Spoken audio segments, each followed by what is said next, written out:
gente, tudo bom com vocês? Meu nome é Laís, sou professora de Geografia e nós iremos começar mais uma aula para o 8º ano. Olá, meus amores, tudo bem? Tia Laís falando, aula de Geografia. Então vamos lá. Bom, meus amores, eu dividi essa aula, tá? No capítulo 1, que é a Terra como território político, e eu dividi ela em 4 tópicos. Tudo bem? Ela está no capítulo 1 aí no seu livro. E está entre as páginas de 3 a 12, certo? Bom, o primeiro tópico seriam as fronteiras, o segundo, os estados no mundo, o terceiro, a formação dos estados nacionais e quarto, estados-nação e as organizações internacionais. Vamos lá? Meus amores, para início de conversa, eu faço uma pergunta para vocês. Você sabe o que são fronteiras? Bom, fronteiras é o limite entre regiões que apresentam características diferenciadas. Tudo bem? Então, uma determinada região, ela tem características comuns. Tudo bem?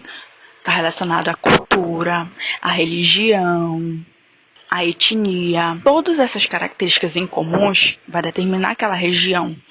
Quando eu observo que essas características elas começam a mudar, então eu vou observar o limite entre essas regiões. Tudo bem? Então, o que são fronteiras? É o limite entre regiões que apresentam características diferenciadas. Bom, meus amores, leiam comigo. Diferentemente dos aspectos naturais, a existência de fronteiras que definem os países no mundo foi e é determinada por relações políticas, econômicas e culturais, que delimitam a ação de um governo no interior de seus territórios. Então, olha só, observamos aqui a América do Sul, certo? Observem que cada país com determinada cor, ele está delimitado, certo?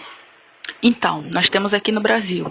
No Brasil, nós temos características em comum, características de cultura, certo? Características de etnias, as características de etnias, tudo bem? Aqui na região norte, nós temos, aqui no Pará, nós temos características em comuns, certo? Relacionado à culinária, relacionado ao costume que nós temos. Então, isso vai diferenciar, tá? E aqui, quando nós falamos de aspectos naturais, eu estou falando relacionado ao clima, ao relevo. Bom, meus amores, aqui no tópico 2 diz assim: os estados no mundo. Você sabe o que é um estado? Então, a priori, eu quero que vocês me respondam. O estado. Bom, o termo estado é um sinônimo de país. Notem que ele é soberano, isto é, tem autonomia e autoridade para decidir sobre questões internas. Então, olha só, notem comigo que esse E de Estado, ele está em maiúsculo, porque ele está determinando, tudo bem? Ele está determinando em relação à soberania, ao poder que eu tenho, que é o poder que um determinado Estado tem sobre o seu país, certo? Então, ele é soberano, ou seja, ele tem autonomia, ele tem a liberdade de decisão e ele tem autoridade para decidir. Então aqui nós temos um governo. O governo do Brasil, ele tem autoridade e liberdade para exercer poder sobre nós. Bom, no tópico 3 diz assim: você sabe o que é um Estado Nacional? Então observe que o Estado Nacional é também chamado de Estado-nação. Leva em consideração as pessoas que vivem no território e que possuem características singulares segundo a sua identidade. Então, notem que eu falei para vocês, tá?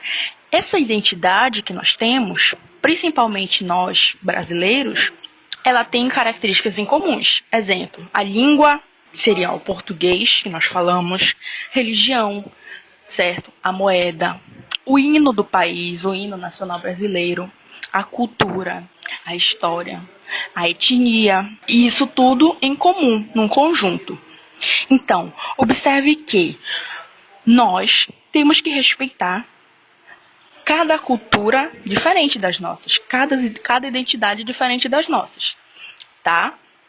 Aqui no Brasil, nós recebemos muitos estrangeiros e nós conseguimos observar a diferença de cultura deles para a nossa. Cada cultura possui uma identidade, certo? Cada país possui diversas religiões. E isso nós temos que exercer a relação de autonomia, tá? Nós temos que exercer a relação de respeito sobre cada identidade. Tudo bem? Então, quando eu falo de Estado Nacional, tá? Eu estou levando em consideração as pessoas que estão nesse território e que possuem características peculiares, possuem características incomuns.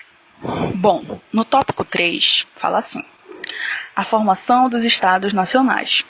Então, para que, como nós já falamos, né, os Estados Nacionais, ele está relacionado ao chamado, né, de cultura, de religião, da moeda, dessa identidade, tá? Então vamos entender como foi uma formação de um Estado Nacional. Observem comigo. Por volta do século XX, a Iugoslávia, localizada na Europa Oriental, abrigava os tchecos e eslovacos. Então observe nesse mapa, certo? Esse mapa todo seria a Iugoslávia. Tudo bem? Em 1993, após acordos internos, as duas partes se separaram, tá? Formando dois países. Então, observem comigo: a República Tcheca e a Eslováquia. Tudo bem? Então, antes era apenas um país chamado Iugoslávia. Depois ficou conhecido como República Tcheca e Eslováquia.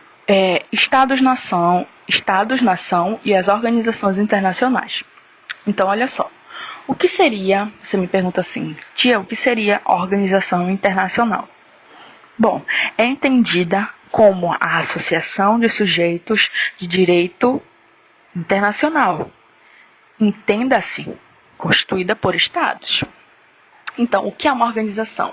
Ela é uma associação, é um conjunto de sujeitos que têm direitos internacionais, tá? Constituída de estados. Então, é um conjunto de estados que tem uma organização, uma associação em comum, tá? Então, elas possuem uma finalidade. Qual seria essa finalidade? Bom, possuem como finalidade buscar os interesses comuns de seus integrantes por meio de cooperação recíproca. Tá? Ou seja, cooperação de ida e vinda. Tudo bem? Essa cooperação ela tem que ser em conjunto, em comum. Bom, e aí, vamos observar que existem algumas organizações, tá? Algumas organizações internacionais. Vamos observar, a princípio, a ONU. Bom, a ONU, o que seria a ONU? Organização das Nações Unidas. Então, observem nesse primeiro quadro a imagem que representa a ONU. Tudo bem? E o que é a ONU? A ONU é considerada como uma das mais importantes entidades multilaterais do mundo. Ela foi criada depois do final da Segunda Guerra Mundial, tá? Lá em 1945, para promover a paz e o desenvolvimento social de todo o planeta. Então, observe que na época da Segunda Guerra Mundial, haviam muitos desacordos, tá? Haviam os interesses, só que esses interesses acabavam ocasionando guerras entre os países. E aí, com o intuito de apaziguar, de deixar a paz entre os países, surgiu a ONU, tá? Para levar a paz e o consenso entre esses países. Bom, a próxima organização seria a Organização Mundial do Comércio. Então, note o símbolo, tá, da Organização Mundial do Comércio. Bom, ela é um organismo internacional que regula e define o comércio multilateral, ou seja, define o comércio de vários interesses em comuns de países, tendo como meta a liberação do comércio em todo o planeta. Então, o seu próprio nome diz, a Organização Mundial do Comércio, tá? Significa que é uma organização que está relacionada com o próprio capitalismo, com o próprio dinheiro, que esses países vão ter em comum, certo? Esses interesses seriam interesse econômico, até mesmo interesses sociais. Os países reconhecem suas atividades comerciais, buscam melhoria no padrão de vida. Então, esses interesses, ele tem um objetivo em comum, que é buscar melhoria, certo? Na qualidade de vida desses países. Logo em seguinte, nós temos o FMI. O FMI, ele é o Fundo Monetário Internacional e Banco Mundial. Tudo bem? É uma instituição monetária e econômica criada para dar suporte financeiro aos interesses e controlar os rumos da economia mundial, principalmente no sentido de evitar crises internacionais. Então, o seu próprio nome diz, ele é uma instituição que está relacionada à moeda, certo? Uma instituição relacionada ao próprio também capitalismo. E ela dá suporte financeiro aos demais países. Tudo bem? E seu intuito é controlar quanto que cada um pode obter desse seu banco. Aí no seu livro, se vocês puderem me acompanhar, tá? Existe também um Banco Mundial. Tudo bem? Bom, aí na página 11, se vocês puderem me acompanhar, relacionado ao FMI, diz que o Banco Mundial é uma agência especializada independente da ONU. Ele é composto de 187 países membros e representa a maior fonte mundial de assistência para projetos de desenvolvimento, buscando a redução da pobreza. Então, olha só, conjuntamente com o FMI, nós podemos observar também o Banco Mundial. Tá? Ele tem o intuito de reduzir a pobreza nos países, certo? E é composto por 187 países. Nós temos a OIT. A OIT nada mais é do que a Organização Internacional do Trabalho, certo? Ela foi fundada em 1919 e atualmente representa uma agência da ONU. É um organismo tripartite, tá? Ou seja, sua composição é formada por representantes de entidades de trabalhadores, empregadores e governo. Ou seja, tri vem de três. Então, os três principais atores do mercado. Tudo bem? Que seriam os trabalhadores, os empregadores e o governo. Eles em comuns formam esse tri, tá? São os três principais fatores para o mercado de trabalho. A OCDE seria Organização para a Cooperação e Desenvolvimento Econômico.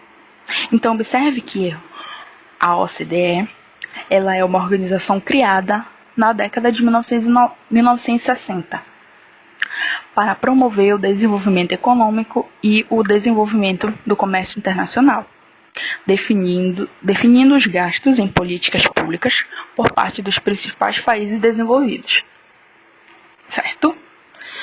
E nós temos a OTAN, tá? A OTAN é a Organização do Trabalho do Atlântico Norte, do Tratado do Atlântico Norte, tá? OTAN, a Organização do Tratado do Atlântico Norte.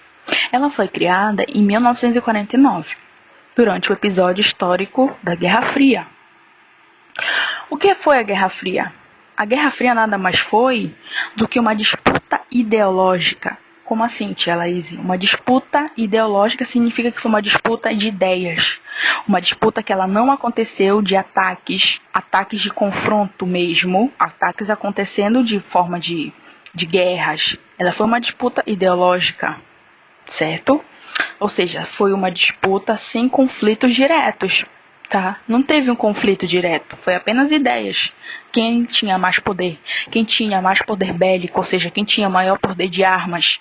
E essa disputa ela aconteceu entre os Estados Unidos e a União Soviética. Então, ela foi criada no episódio histórico da guerra, que foi a Guerra Fria. Então, quando você ouvir falar da OTAN, você logo irá lembrar que foi uma disputa num contexto histórico importante entre os Estados Unidos e a União Soviética. Tudo bem? E ela é formada por 27 países europeus e 2 do continente americano. Ou seja, no total são 27 países e 2 daqui do continente americano, que é os Estados Unidos e Canadá. Então, olha só, nós temos os BRICS, tá? Talvez você já tenha ouvido falar dos BRICS. Então, os BRICS ele é composto por 5 países, certo? Brasil, Rússia, Índia, China e África do Sul, tá? Ele não é um bloco econômico, que mais à frente nós iremos falar de blocos econômicos. Ele é um argumento de países de mercado emergente, ou seja, são países que estão em desenvolvimento, não são países desenvolvidos, mas também não são países subdesenvolvidos, tá? Eles estão em crescimento, por isso que são chamados de países emergentes, porque eles estão em desenvolvimento econômico, não estão em crescimento, tá? Não se trata de um bloco econômico ou uma instituição internacional, certo? A priori, o nome era BRIC, certo? E no ano de 2011, a África do Sul, ela adentrou, certo? Nesse agrupamento de países. E aí ficou conhecido como BRICS. Então, quando eu ouço falar de BRICS, eu ouço dizer que são 5 países que possuem interesses em comuns, são 5 países emergentes, e nesse conjunto, tá? Eles buscam ideias, buscam ideias em comuns, buscam interesses econômicos, buscam interesses sociais, tá? Eles não são países desenvolvidos, nem subdesenvolvidos. Eles são países emergentes. São os famosos BRICS. Certo, meus amores? Nós temos algumas atividades relacionadas ao livro, tá? Abram comigo aí na página 4, tudo bem? Que nós temos as questões 1, 2, 3 e 5, 1, 2, 3, 4 e 5. E nós temos na página 13 as questões 1, 2, 3, 4 e 5 também, certo? Então eu peço para que vocês façam, tudo bem? Leiam os textos que estão relacionados e me acompanhem, tá, nessa aula, e voltem quantas vezes vocês quiserem para que possam tirar suas dúvidas. Qualquer coisa, vocês podem estar entrando em contato que a gente tira essas dúvidas. Tudo bem, meus amores? Até mais.